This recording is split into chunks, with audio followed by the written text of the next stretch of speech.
Hello students, welcome है आपका अपने यूट्यूब चैनल पे। भाई शिफ्ट 2 थोड़ा सा टफ आया है। टफ क्या है, क्वेश्चन थोड़ा सा घुमा के पूछा गया है। अदरवाइज अगर आपने सही से रेफरेंस पढ़ा है तो आप आराम से 15 से 16 क्वेश्चन आराम से कर सकते थे।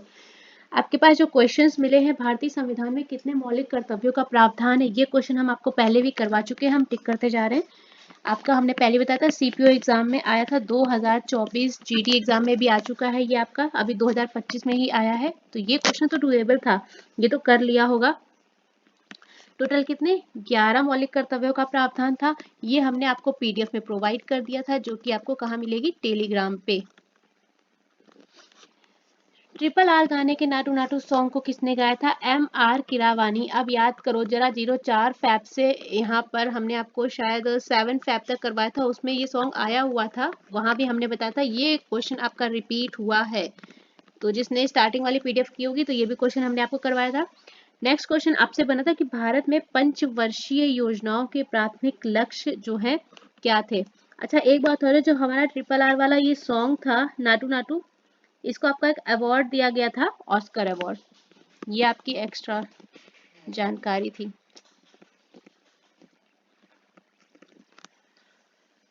चलो, नेक्स्ट क्वेश्चन आपसे बना था, भारत में पंचवर्षीय योजनाओं के प्राथमिक लक्ष्य क्या थे।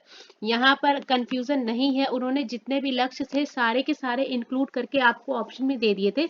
अगर सही से देखा होगा, ध्यान दिया होगा, तो आप सारे कर सकते थे। मैंने पहली दूसरी से लेके 12वीं पंचवर्षीय योजना तक जितने भी उन्होंने एम डिसाइड किए थे, वो सारे आपको एक ही ऑप्शन में प्रोवाइड कर दिए। जैसे कि इक्वालिटी थी, आत्मनिर्भरता था हमारा, ये सेकेंड का है, और इस तरह से आगे चल दो। तो यहाँ पर आपको ऑप्शन यही मिला था, यहाँ पर जो भी ऑप्शन मिला था आपको सारे ऑप्शन उन्होंने इंक्लूड करके दे दिए थे। सारी पंचवर्षीय योजनाओं में जो भी उन्होंने एम रखे थे, सबको कंबाइन करके एक ऑप्शन बनाया हुआ था।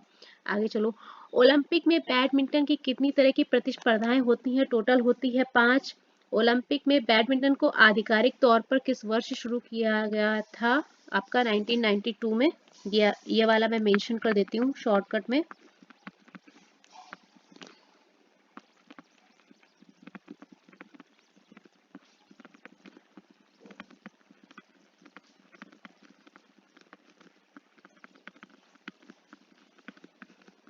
1992 में शुरू किया गया।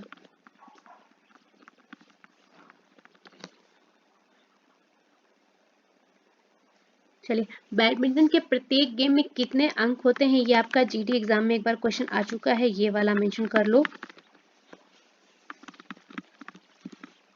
टोटल नंबर कितने मिलते हैं आपको, 21 मार्क्स। टोटल गेम कितने होते हैं, 3।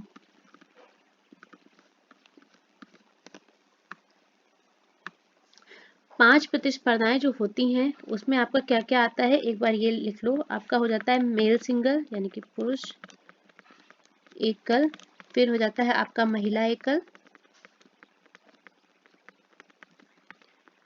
फिर हो जाता है पुरुष युगल, नेक्स्ट आपका महिला युगल, और एक आपका लास्ट जो होता है 5वां मिश्रित युगल।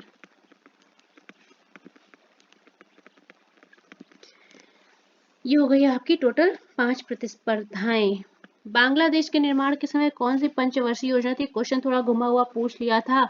बांग्लादेश का निर्माण जो है आपका कब हुआ था, इन 1971। और आपकी चौथी पंचवर्षीय योजना जो थी, उसकी जो अवधि थी वो थी आपकी 1969 से लेकर 1974। तो अगर आपको ये पता होगा कि इसका फॉर्मेशन कब हुआ तो आपने आंसर कर लिया होगा। थोड़ा सा टफ क्वेश्चन है, फर्स्ट शिफ्ट के अगर कंपैरिजन में करें सेकंड शिफ्ट थोड़ा सा घुमे हुए क्वेश्चंस आए, पढ़े हुए क्वेश्चंस तो आए लेकिन थोड़ा सा घुमा दिया है।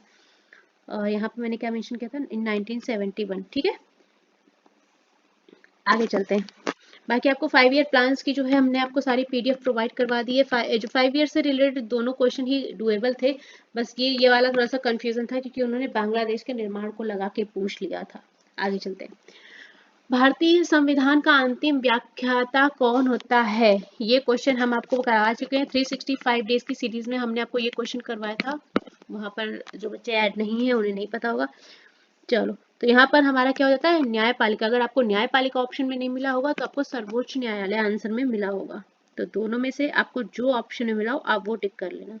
आगे चलते हैं, या इसको बोल सकते हैं इंटरप्रेटर। जेई में आपका क्वेश्चन ये आ चुका है 2024 में। बास्केटबॉल कोर्ट का आयाम नहीं पूछा गया था आपका, मेरे ख्याल से ये वाला क्वेश्चन पूछा गया था, क्योंकि कमेंट में जो बच्चों ने बोला है कि आयाम नहीं पूछा गया था।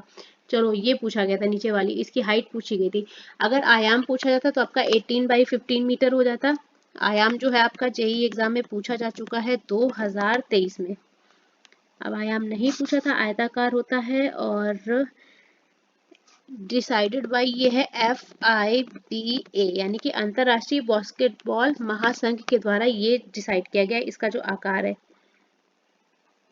अब आकार नहीं पूछा गया है तो इसके बाद आपका ये चीज जो पूछी गई है ये वाला आपका 2023 जीटी एग्जाम में भी आया। बास्केटबॉल में जिस रिंग में गेंद आ जाती है उसकी ऊंचाई जमीन से कितनी होती है? 10 फुट दिया गया था या 3.05 मीटर, दोनों में से कोई एक दिया गया था या दोनों दिए गए थे। आप अपना आंसर यहाँ से पिक कर लेना। जो बास्केटबॉल खेलने का क्षेत्र होता है उसको बोला जाता है आपका कोर्ट, परिसर जो होता है। और ये क्वेश्चन आपका जीडी एग्जाम में आया है 2024 में। नेक्स्ट क्वेश्चन पे मूव करते हैं। सुखविंदर सिंह संधू से रिलेटेड क्वेश्चन आया। भारत के मुख्य चुनाव आयुक्त नियुक्त किए गए हैं।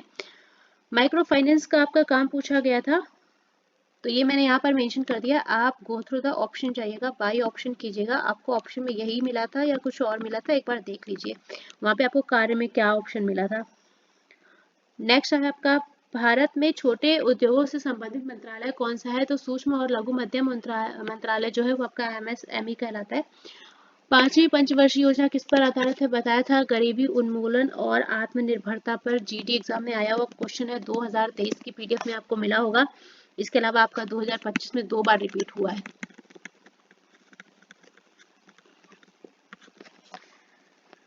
पांचवी पंचवर्षीय योजना की जो हमने आपको टेन्योर बताया था 74 से 78 बताया था, और जीडी में आपका इससे एक और क्वेश्चन बना था कि किस जो पंचवर्षीय योजना का कार्यकाल है वो 5 ईयर से पहले कंप्लीट हो गया था। वहां पर आपका आंसर बना था पंचम जो पंचवर्षीय योजना था उसका जो टेन्योर था वो अपने टाइम से पहले कंप्लीट हो गया था, मतलब कि 4 साल का ही हुआ था। नेक्स्ट क्वेश्चन जो बना था ये वाला आपको पीडीएफ में मिल जाएगा, टेलीग्राम पे चेक करो। तो 2-3 बार नहीं, 3 से 4 बार ये क्वेश्चन आपका रिपीट हो चुका है, सेम क्वेश्चन। निचले सदन को क्या कहा जाता है? ये भी हमने आपको बताया था। निचला सदन आपका लोकसभा कहलाता है। लोकसभा में अधिकतम सदस्य की संख्या कितनी बताई थी? 550। याद आया होगा, हमने आपको पूरा लिखाया था। आगे, समानता का अधिकार किस अनुच्छेद में है? ये भी बताया था। ये भी क्वेश्चन आपका जीडी 2025 में आ चुका है। समानता का अधिकार मेरे ख्याल से 2 से 3 बार आ चुका है, 2 से 3 बार पूछा जा चुका है। वहां पर रटा रटा के बताया था, रट लो भैया। इसके अलावा आर्टिकल्स की अलग से आपको हमने प्रोवाइड की थी, कल की थी या परसों की थी। आर्टिकल्स की पीडीएफ अलग से एक वीडियो में प्रोवाइड करी थी, वो भी आपको टेलीग्राम पे दी थी कि एक बार देख लेना। एक क्वेश्चन आपका भारतीय प्रेस अधिनियम से रिलेटेड आया है, जो कि अभी पता नहीं है कि क्या क्वेश्चन है। ठीक है, तो प्रेस अधिनियम 1910 से आया है, तभी कंफर्मेशन नहीं है मुझे क्वेश्चन का। अगर होता है तो हम आपको कंफर्म करके बता देंगे। ठीक है, समानता वाला जो अनुच्छेद है ये तो आपका जीडी 2025 में आया। इसके अलावा आपका जेई 2021 में भी ये क्वेश्चन आपका आया था, आपका आर्टिकल ही पूछे गए थे। नेक्स्ट, 2011 की जनगणना के अनुसार सबसे कम लिंगानुपात वाला जिला पूछा गया था। आपका केंद्र शासित प्रदेश से रिलेटेड पूछा गया था। अगर केंद्र शासित प्रदेश आपको क्वेश्चन में नहीं दिया होगा तो आपको डायरेक्ट दमन दीव ऐसे ही नहीं दे दिया होगा, आपको ऑप्शन में या तो पूछा होगा। अगर नहीं पूछा है तो आपको डायरेक्ट सिर्फ इसी तरह का ऑप्शन मिला होगा, बाकी कोई राज्य नहीं मिला होगा, अगर केंद्र शासित प्रदेश उन्होंने एड ऑन नहीं किया होगा तो। ठीक है, तो ये क्वेश्चन भी हम आपको करवा चुके थे। CHSL में आया है, 2024 में पूछा गया था। ये क्वेश्चन भी हमने आपको करवाया था। दमन और दीव हो जाएगा, और अगर राज्य पूछते, जिला केंद्र शासित प्रदेश में नहीं जाते तो आपका हरियाणा हो जाता। दमन और दीव में अगर आप लिंगानुपात की बात करेंगे तो सबसे कम हो जाएगा कितना? 553। आगे चलते हैं। तो डुएबल जो क्वेश्चंस थे हमारे पास, ये वाला भी आप कर सकते थे, थोड़ा सा अगर दिमाग लगाते। ये वाला अगर आपको पता होगा तो हो जाता। बास्केटबॉल कोर्ट का आयाम बताया था हमने सुखविंदर सिंह संधू एक बार आ चुका है, 4 से 7 फरवरी के बीच आया था, ये क्वेश्चन भी डुएबल था, ये वाला भी आप कर सकते थे। एमएसएमई ये वाला भी आपका डुएबल क्वेश्चन था। निचले सदन ये भी हमने बताया था आपको। समानता का अधिकार ये भी करवाया था। आगे चलो, ये वाला भी आपने किया होगा। हमने आपको सेंसस की वीडियो प्रोवाइड की थी और चिल्ला चिल्ला के बोला था भैया जी 2 वीडियो करवाई है, एक नई है एक ओल्ड वीडियो है 1 ईयर, और बोला था स्पेशली रिक्वेस्ट की थी कि दोनों की दोनों कर लेना, वहां पर हमने मेंशन भी किया था। ना यकीन हो तो चेक कर लो पीडीएफ में। आगे चलो, काम का अधिकार किस संस्था के अंतर्गत आता है? महात्मा गांधी रोजगार गारंटी अधिनियम के तहत। मनरेगा कौन कौन गलत करके आया है? ये क्वेश्चन अभी आपका जल्दी शिफ्ट में आया था मेरे ख्याल से 17 के बाद आया है या 13 के पहले वाले एग्जाम में आया, किसी में आया है। हमने आपको मनरेगा के बारे में पूरी डिटेल दी थी कि आपका जो अधिनियम था कब पारित हुआ था। आपका सीपीओ एग्जाम में क्वेश्चन एज इट इज आया हुआ था 2024 में। वहां पर आपका पूछा गया था कब पारित हुआ था अधिनियम पारित हुआ था 2005 में। किसके द्वारा? संसद।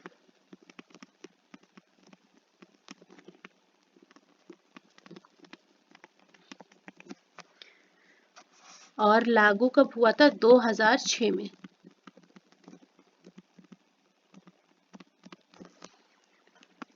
एडिशनल मैंने आपको इन्फॉर्मेशन क्या दी, इसका नाम चेंज हुआ था।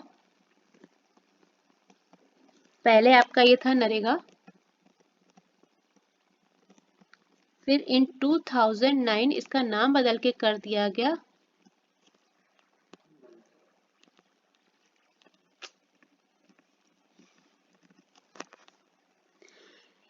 तो ये आपका क्वेश्चन आया था। यहाँ पर हमने आपको बोला था काम करने के जो डेज थे वो डिसाइडेड थे, 100 डेज का वर्क था, और इसमें महिलाओं का जो रखा गया था कि 1/3 जो 1/3 काम था वो महिलाओं का होगा। और इससे रिलेटेड एक क्वेश्चन आपका और बना था कि जो इसका वेतनमान है वो कितने दिनों के अंदर प्रोवाइड कर दिया जाएगा, तो बिटवीन 15 डेज आपका वेतन जो है वो कर्मचारियों को प्रदान कर दिया जाएगा। इस तरह का क्वेश्चन आया था, वो हमने आपको बता दिया था पहले ही। चलो, तो ये क्वेश्चन भी आपका डुएबल था, आपने कर लिया होगा। तो जिसने थोड़ा सा भी रेफरेंस ढंग से पढ़ा होगा, अब उनका तो देखो नहीं होने वाला। ये जो पीडीएफ और ये बिना केवल स्क्रीनशॉट ले लेके क्वेश्चन निकल गया ना बिना पूरी वीडियो देख के, अब अगर बोले ना किसी ने कमेंट किया ना ये नहीं पढ़ा था या ये नहीं बताया था, तो समझ लेगा 10 बार बोला था वीडियो भले ही फास्ट फॉरवर्ड करके देखो, स्किप कर करके नहीं देखना है, थोड़ा स्पीड बढ़ा के देख लेना लेकिन स्किप नहीं करना है। ये सब मैंने डिटेल आपको पहले ही प्रोवाइड की थी। स्वच्छ भारत अभियान किसके विचारों से प्रेरित है? स्वच्छ भारत अभियान आपका महात्मा गांधी की जयंती पर चलाया गया था। 2 अक्टूबर 2014 को इसकी शुरुआत की गई थी और लक्ष्य रखा गया था कि 2019 तक हमें भारत को स्वच्छ करना है, जो कि मोदी सरकार की गवर्नमेंट में पूरा हुआ ही नहीं। आगे चलो, फिर इसका दूसरा चरण भी शुरू हुआ, वो अभी भी पूरा नहीं हुआ है, तो ये आपका कार्य जो है चालू है। हो सकता है इसको 3rd स्टेज तक प्रोवाइड आगे और बढ़ाया जाए। नेक्स्ट है आपका सरयू साई जो है किस शास्त्रीय नृत्य से संबंधित है? तो भरतनाट्यम से संबंधित है आपके सरयू साई। मैंने आपको प्रोवाइड की थी एक लिस्ट डांस फॉर्म और उनके जो डांस हैं, इनसे रिलेटेड जो डांसर्स हैं, भरतनाट्यम से रिलेटेड लोग हैं, कथक से रिलेटेड लोग हैं। मुझे याद नहीं है मैंने ये वाला नाम इसमें इंक्लूड किया था कि नहीं, क्योंकि ये नाम मुझे मिला नहीं है किसी भी एग्जाम में, तो शायद ये नया नाम एंट्री हुआ है, अदरवाइज अगर किसी एग्जाम में होता तो हमने आपको पहले प्रोवाइड कर दिया होगा। चलो आगे, 2018 में नीरज चोपड़ा ने कौन से खेल में स्वर्ण पदक जीता था? तो उन्होंने एशियाई गेम में जीता था। आज की शिफ्ट 1 में ही हमने ये क्वेश्चन आपको करवाया था। 2018 में गोल्ड लिया था और 2020 में भी गोल्ड इन्होंने लिया था। अलग अलग गेम्स थे, शिफ्ट 1 में ही करवाया है। आज 25 की शिफ्ट 1 में ही हमने ये क्वेश्चन करवाया था आपको, केवल उनका गेम पूछा था, हमने आपको अवार्ड भी मेंशन किए हुए थे। चलो, यहाँ पर एशियन गेम्स में पूछा है तो आपका 2018 में गोल्ड हो जाएगा। आगे चलते हैं।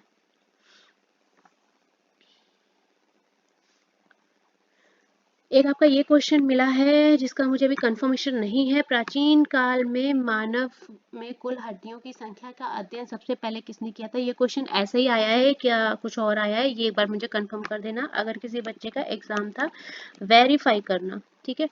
तो आपका ये वाला भी हो गया होगा, स्वच्छ भारत मिशन ये वाला भी हो गया होगा, सबको पता है गांधी जी के उससे प्रेरित करके किया था। ये आपका नया क्वेश्चन था, इसको ऐड ऑन कर लेना अपनी लिस्ट में, क्योंकि मुझे याद है हल्का सा कि ये नाम मैंने आपको ऐड ऑन नहीं किया है। आगे देखो, नीरज चोपड़ा वाला भी कर लिया होगा, जिसका शिफ्ट 2 रहा होगा, शिफ्ट 1 की वीडियो शायद नहीं देख पाए होगा, वरना ये मैंने सुबह ही करवाया था आपको। ये आपका हो जाएगा हिपोक्रेट्स और गैलन। चलिए, तो ये वाली शिफ्ट थोड़ा सा टफ आई है। टफ क्या आई है, थोड़ा सा क्वेश्चन घुमा घुमा के पूछ लिया, जैसे कि पंचवर्षीय योजना ही वाला क्वेश्चन थोड़ा सा गड़बड़ पूछ लिया। अगर किसी को बंगाल का निर्माण नहीं पता होगा तो वो नहीं कर पाया होगा। चलो, तो शिफ्ट को यहाँ पर खत्म करते हैं। शिफ्ट 3 के क्वेश्चंस हम आपको जल्दी ही अवेलेबल करवा देंगे, पीडीएफ मिल जाएगी, कंबाइंड पीडीएफ। ठीक है, कंबाइंड पीडीएफ अपलोड कर देंगे। कल जिसका एग्जाम है, देखो क्वेश्चन रिपीटेशन नहीं है, एक दो क्वेश्चन रिपीटेशन का हुआ है आपका, और इसके अलावा जो आपसे पूछा गया है, हमने जो एक्स्ट्रा फैक्ट्स आपको लिखाए थे उनमें से आपको काफी क्वेश्चंस मिले हैं। पीडीएफ से आपको केवल 2 ही क्वेश्चन मिले हैं, एक जीडी 2023 का मिला है, और नहीं, 2 जीडी 2023 के मिले हैं, ठीक है, और 2025 के ही 2 क्वेश्चन हैं आपके। चलिए, तो जिसने सही से पढ़ा होगा रेफरेंस ना, उसका हुआ होगा आराम से। 17 से 18 क्वेश्चन डुएबल थे, 2-3 क्वेश्चन को छोड़ दो अगर। चलिए, फिर मिलते हैं आपसे सिर्फ 3 की वीडियो में कुछ देर के बाद। तब तक के लिए साथ में बने रहिए।